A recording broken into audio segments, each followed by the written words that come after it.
Screw your Phoenix Club. I've been punched to join the Fortknighthood. Greetings, Fortknights. My name is Nina, and this is my introductory vlog. Rather than give you the rundown on who I am, what makes me unique, and why you should Fortnite me, I thought I'd do something a little bit different.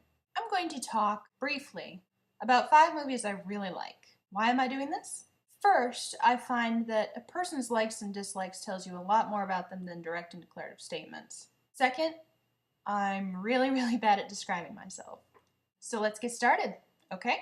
Okay.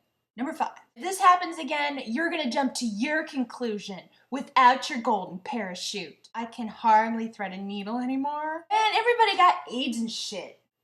This movie is offensive for so many reasons, but I can't stop watching it. I think it's the excess, really. Excessive nudity, excessive seediness, excessive budget, excessive egos. Here's a good drinking game. Take a shot every time someone is naked. 1 for each boob.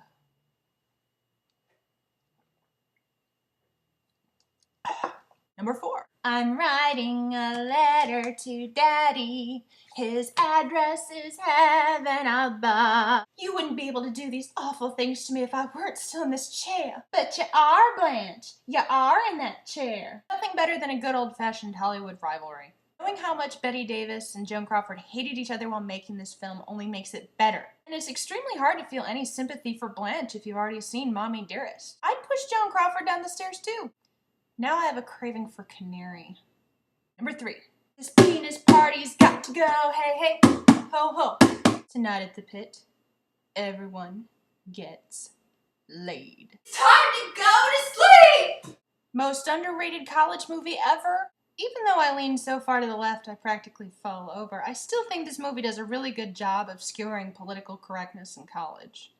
I only hope that my alma mater will have a building dedicated to bisexual Asian studies in my lifetime. And look, there's Jessica Walter, before she was Lucille Bluth. And look, there's Jeremy Piven, before he was douchey. Number 2, come to me, little fishes. If only Olive Robe had just one neck. Let them hate me, so long as they fear me. Don't watch this movie on a full stomach. In fact, don't watch it on an empty one either. I weep because this movie should have been so much better than it was, and what it was an $18 million disaster. There aren't too many films screaming for a remake, but this is one of them, without the X rating. Was that Peter O'Toole's penis or John Gielgud's? Number 1. Sister Studio! I want to fit in. There is an idea of a Patrick Bateman. Some kind of abstraction. But there is no real me, only an entity, something illusory. This movie was marketed as a horror film, but I saw it as a satire about yuppies in the late 1980s. Satire, albeit with a lot of blood and tits. I guarantee you won't think of Huey Lewis in the news the same way again. There you have it, Fortknights. A little bit about me via 5 movies I like. Now, if you excuse me, I have to return some videotapes.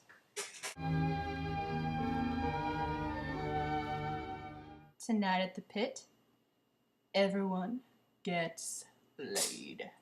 Damn it, Thor! You ruined my shot, Thor. So glad I waited for last to film this.